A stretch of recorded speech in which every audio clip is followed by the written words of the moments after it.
The objective here is to find the exact value of the inverse cosine of square root 2 over 2, or in other words, the exact value of arc cosine square root 2 over 2. Now, to figure this out, we need the unit circle, and I'll go ahead and start drawing it over here. Now, here's the way that I know it. I kind of like to think of it as my x's. So I have, let's say, an x over here, and so all parts of my x, I know that the points are going to be square root of 2 over 2. So I know that over here is going to be square root of 2 over 2. And then the same thing for the y value. I know that over here is going to be the same thing over here as well.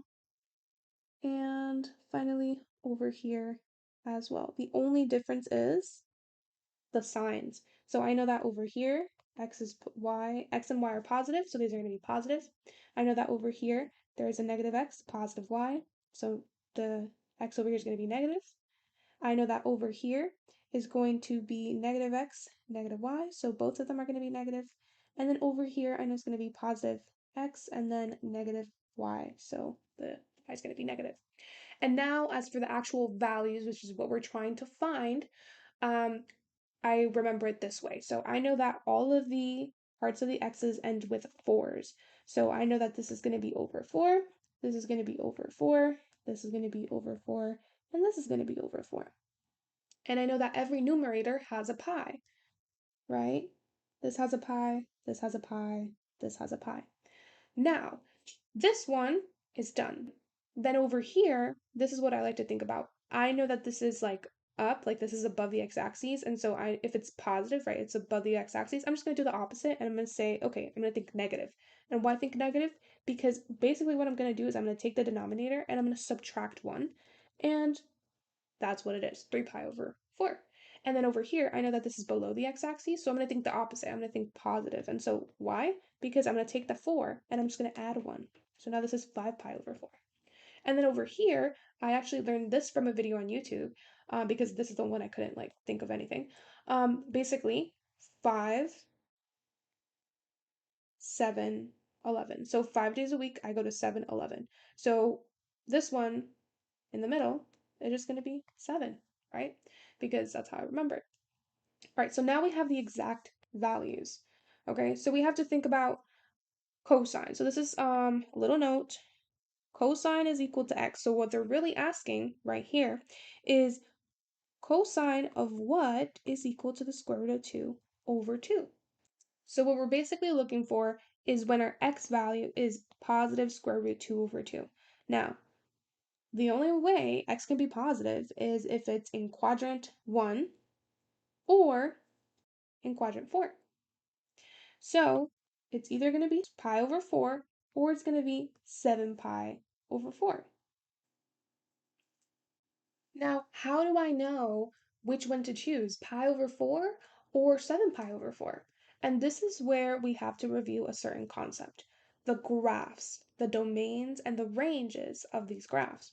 So I know what cosine of x looks like. Cosine of x is this red one over here, right? And then the inverse of cosine is this one over here. Now, I don't know about you, but when I was first looking at this graph, I was like, what is this? Like, it just looked very odd to me because usually in functions and their inverses look very similar to each other, a little opposite but similar. But this one just like abruptly ended, and I was like, why? And I'll explain why. So the domain for cosine of x, right, which is the red one over here, is negative infinity to positive infinity, right? And then that just means that you can choose any x value over here and get a y value. And that y value needs to be between negative 1 and 1 because you can clearly see that it doesn't go above 1 and it doesn't go below negative 1. So it has to respect that range. So it's never going to go above this y, this 1 value, and it's never going to go below this negative 1 value. So it's basically whatever x I pick, it could be negative 2, I'm going to get a y value that's between negative 1 and 1, right? If it's negative 1.5, I'm going to get a y value that's between negative 1 and 1. If it's negative 1, I'm going to get a y value that's between negative 1 and 1. So let's look at some mathematical proof over here. If we take in cosine of -2, right, which is over here, we're going to choose the cosine of -2 and enter, we get negative 0.4. So cosine of -2 is equal to negative 0.4. Negative 0.4 is right over here.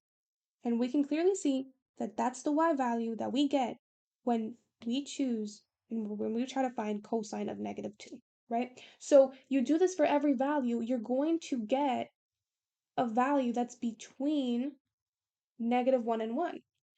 And so that's the idea, right? So for whatever x you put, which can be from -infinity to infinity in cosine, you're going to get a y value that is from -1 to 1. If you have, let's say, you put in an x value, you get y, right? In a regular function. The inverse takes the y and gets the x back. In this case, if you're going to do the inverse cosine, it's going to take the y, so negative 0.4, and it's going to give you -2.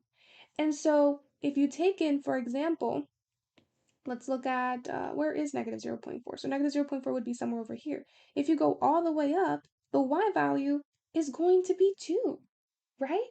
So the whole thing is, it's going to always be taking the y values, and it's always going to be finding the original x values. And the reason why it can only be from -1, right? I probably should highlight this and make it a new thing. The only reason why it can be from -1 all the way to 1 is because the y values can only be from -1 to 1, right? And that's why the x values for the inverse function can only be from -1 to 1. So that's why the domain for this function, for the inverse, is -1 to 1. Because it could only take, I should probably honestly use the same color because it's the same thing. It's taking the y values of the original function and using it as its x values to get the original values. And so because it's doing that, it just happens to be that the range is from 0 to pi, right? So it's from 0 to pi. So it starts at 0 and it ends at pi, right? Because that's like 3.14159, whatever, and that's about 3, right? Because 4, 2.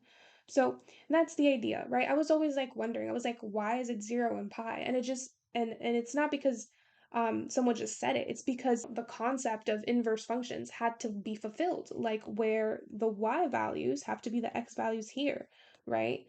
So the y values from the original function have to be the x values in the inverse function. And so it just happens to be that the x values, when you put it into the inverse function, is going to give you values that are between 0 and pi. Okay, now let's bring this information up here. So the domain of the inverse function of cosine is from -1 to 1, and the range is from 0 to pi, right? So this is for the inverse function of cosine.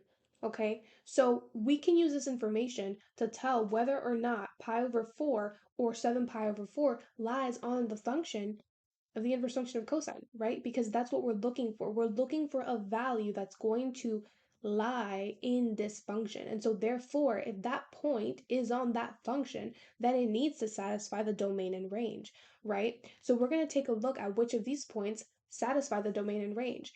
And if they do, then that's the point that we're looking for. So let's take a look at 7 pi over 4.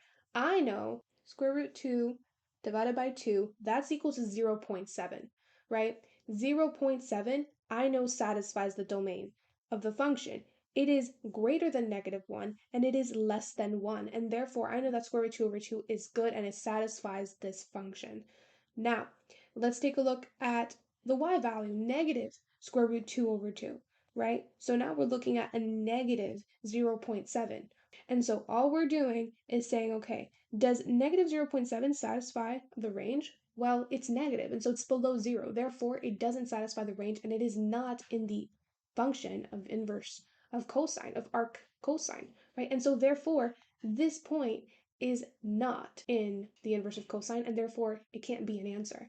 And so the only one that's left is pi over 4, which is our answer, because its points, its x and y values satisfy the domain and range of the function of arc cosine. This is 0.7 and this is 0.7, right? 0.7 as an x value is greater than -1, less than 1. 0.7 as a y value is greater than 0, less than pi, which is 3.14, whatever. right?